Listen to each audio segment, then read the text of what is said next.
दोस्तों, बचपन में स्कूल में पढ़ा था कि प्रदूषण के मुख्यतः 3 प्रकार होते हैं। वायु प्रदूषण, जल प्रदूषण और ध्वनि प्रदूषण। अब भले ही ये तीनों प्रकार के प्रदूषण अलग अलग होते हों, लेकिन इनके उपजने का कारण एक ही है और वो है इंसान। अगर धरती पर इंसान नहीं होते तो प्रदूषण नाम की भी कोई चीज़ नहीं होती। आज वातावरण के जानकारों के अनुसार हम इंसान अपनी औद्योगिक विकास की इच्छा को पूरी करने के लिए दिन रात मेहनत करके प्रदूषण को बेहद हानिकारक स्तर पर लाने में सफल हो चुके हैं। अगर हम इतनी ही हिम्मत और दृढ़ निश्चय के साथ मेहनत करते रहे तो आने वाले 100-150 सालों में पृथ्वी के वातावरण को पूरी तरह से समाप्त करने में कामयाब हो ही जाएंगे। कुछ वैज्ञानिक ये भी कहते हैं कि पिछले कुछ दशकों से इंसान पर्यावरण की रक्षा हेतु जागरूक हुआ है और शायद आने वाले समय में हम प्रदूषण कम करने के उपाय भी खोज लें। लेकिन हम इंसान तो मानो धरती तबाह करने का मकसद लेकर ही इस धरती पर पैदा हुए हैं। अगर प्रदूषण पर रोकथाम लग भी जाती है तो आज पूरे विश्व में धर्म को लेकर आतंकवाद भी मजबूत होता जा रहा है। जिस दिन इन आतंकियों को कोई आधुनिक हथियार बनाने की तकनीक हाथ लग गई तो ये धरती का विनाश किए बिना नहीं छोड़ेंगे। इसके अलावा अमेरिका, रूस, चीन, ईरान, हमारा देश भारत, पाकिस्तान या कोरिया जैसे देश लगातार एक दूसरे को देखकर गरियाते रहते हैं। इनके बीच कब कोई परमाणु युद्ध छिड़ जाए कुछ नहीं कहा जा सकता। दोस्तों, अगर आप इतिहास पर नज़र डालोगे तो आपको हजारों लड़ाइयों के बारे में पढ़ने को मिलेगा। अगर आने वाले 500 सालों में पिछले 500 सालों के मुकाबले 1% भी लड़ाई होती है तो आधुनिक हथियारों से लड़ी गई वो लड़ाइयाँ पृथ्वी से मानवों का सफाया कर देंगी। या फिर महान वायरस निर्माणकर्ता चीन कुछ न कुछ नया वायरस बनाकर दुनिया भर में फैला देगा और सभी लोगों को काल की नींद में सुला देगा। चलिए, कारण चाहे कोई भी हो, लेकिन इसकी पूरी संभावना है कि भविष्य में हमारे हाथों पृथ्वी का विनाश हो सकता है। लेकिन तब तक शायद हम इंसान इतनी तरक्की भी कर जाएंगे कि नष्ट होती इस पृथ्वी को छोड़कर अंतरिक्ष में अपने लिए नया घर बना सकें। शायद हम किसी दूसरे ग्रह पर चले जाएंगे या अंतरिक्ष में खुद से ही कोई स्पेस स्टेशन बना लेंगे, जिससे यह मानवता तो जिंदा रहेगी। लेकिन सवाल ये है कि हम इंसान इस पृथ्वी पर क्या छोड़कर जाएंगे। क्या लाखों साल बाद कोई एलियंस प्रजाति या हम मनुष्य ही पृथ्वी पर जब वापस लौट कर आएंगे तो क्या हमें आज की सभ्यता के अवशेष मिलेंगे या पृथ्वी पर जानवरों का राज होगा? चलिए आज का वीडियो देखकर जानते हैं। दोस्तों, पहले बात करते हैं उस दिन की जब पृथ्वी के सभी मनुष्य इस पृथ्वी को छोड़कर जा रहे होंगे।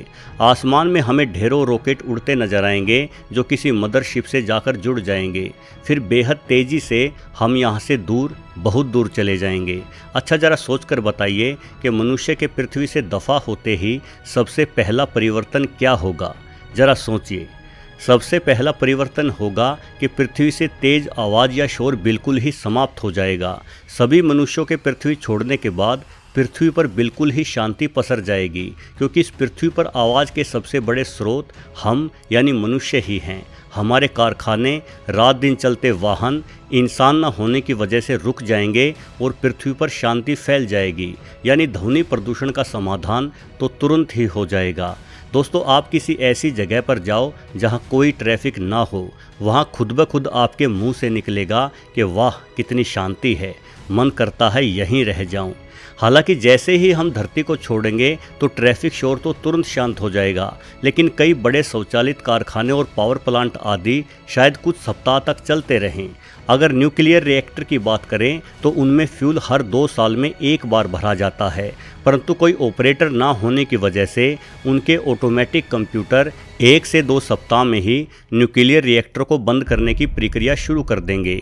अगर न्यूक्लियर रिएक्टरों के ऑटोमेटिक कंप्यूटरों ने काम नहीं किया तो बिना इंसानी देख रेख के लगातार चलते रहने से इन रिएक्टरों में ब्लास्ट हो जाएगा, जिससे हर ओर जहरीला रेडिएशन फैल जाएगा। आसपास के सभी जीव जंतु मारे जाएंगे और हो सकता है कि इन न्यूक्लियर रिएक्टरों के ब्लास्ट से निकलने वाली गैसें आसमान में फैल जाए, जिससे कई महीनों तक सूर्य की धूप पृथ्वी पर नहीं आ पाएगी और लंबी सर्दियों का दौर शुरू हो जाएगा। वैसे पृथ्वी से इंसानों के चले जाने के बाद कोई जानवर अगर इंसानों को सबसे ज़्यादा याद करेगा तो वो होगा कुत्ता। कुत्ता एक ऐसा जीव है जो काफ़ी हद तक इंसानों पर आश्रित हो चुका है। ज़्यादातर कुत्ते खुद शिकार नहीं करते और इंसानों द्वारा दिए गए या फेंके गए खाने से ही अपना पेट भरते हैं। तो शायद इंसानों के चले जाने के बाद कुत्ते भी भूख से मरने लगेंगे और जल्द ही पृथ्वी से समाप्त हो जाएंगे। चिड़ियाघरों में कैद जानवर भी खुद के लिए खाना नहीं जुटा पाएंगे, इसलिए जल्द ही सभी चिड़ियाघरों के जीव भी मर जाएंगे। लेकिन दूसरी ओर जंगली जानवरों को अब हम इंसानों का कोई भय नहीं होगा। पहले उन्हें जंगलों में ही सिमट कर रहना पड़ता था, लेकिन अब सारे जंगली जानवर शहरों में बेरोक टोक घूमेंगे और वो शहरों के मुख्य निवासी बन जाएंगे। मानवों के ना रहने से मानवों द्वारा फैलाया गया प्रदूषण भी समाप्त हो जाएगा और कुछ सालों बाद ही धरती पर हर ओर हरियाली बढ़ने लगेगी। शहरों की पक्की सड़कों में क्रैक आ जाएंगे क्योंकि अब यहाँ भी पेड़ पौधे उगने लगेंगे। सारी गगनचुंबी इमारतें भी हरे शैवाल से ढक जाएंगी। वहीं मरुस्थल के पास बसे शहर जैसे कि दुबई के मकान बिना रखरखाव के कारण रेत के पहाड़ों के नीचे दब जाएंगे। तकरीबन 100 सालों बाद बदलते मौसम, बढ़ते पेड़ पौधों और जंग की वजह से हम मनुष्यों द्वारा बनाई गई सभी कंक्रीट की बिल्डिंग, घर, संग्रहालय आदि टुकड़े टुकड़े हो जाएंगे। 200 से 300 सालों के अंदर मनुष्य के द्वारा बनाए गए सभी पुल ढहने लगेंगे और 500 सालों के बीतने के बाद इंसानों द्वारा बनाई गई सारी की सारी इमारतें गिर चुकी होंगी। हालांकि पत्थरों द्वारा बनाए गए किले या भवन आने वाले हजारों सालों तक ऐसे ही रह सकते हैं क्योंकि पत्थर वातावरण से कम प्रतिरोध करते हैं, लेकिन बिना रखरखाव के आने वाले 10,000 सालों में ये भी नष्ट जरूर हो जाएंगे। तकरीबन 50,000 साल बाद अगर कोई एलियन सभ्यता या हमारे ही भविष्य के इंसानों की पीढ़ी पृथ्वी पर आती है तो उन्हें मनुष्यों द्वारा बनाया गया शायद ही कोई निर्माण देखने को मिले। यानी पृथ्वी एक बार फिर से उसी हालात में पहुंच जाएगी जिस हालात में वो इंसानों से पहले थी। लेकिन फिर भी इंसानों द्वारा बनाया गया एक स्ट्रक्चर पृथ्वी पर रहेगा। ये स्ट्रक्चर लाखों सालों तक ऐसा ही बना रहेगा। इसका नाम है माउंट रशमोर। ये ग्रेनाइट पत्थरों पर खुदी नक्काशी है। ग्रेनाइट पत्थर को पृथ्वी पर हीरे के बाद दूसरा सबसे कठोर तत्व माना जाता है। साथ ही ग्रेनाइट किसी अन्य तत्व से ज़्यादा रिएक्शन भी नहीं करता, जिस कारण इसके नष्ट होने की गति बेहद ही धीमी है। यह नक्काशी 1700 मीटर ऊंचे पहाड़ पर बनी हुई है, जिस कारण इस पर नमी की मार भी बहुत कम पड़ती है। दूसरा, यह अमेरिका के साउथ डेकोटा में है, जहां बारिश भी ना के समान ही होती है। वैज्ञानिकों की गणना के अनुसार ये नक्काशियाँ 70 लाख सालों तक यूं ही बनी रह सकती हैं।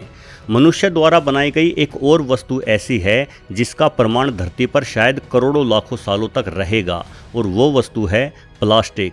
आपने सुना होगा कि प्लास्टिक हजारों लाखों साल लगा देता है अपघटित होने में। अपघटित होने का अर्थ है बैक्टीरियाओं द्वारा किसी वस्तु को साधारण यौगिक में तोड़ना, जिससे वो वस्तु मिट्टी में मिलकर नष्ट हो जाती है।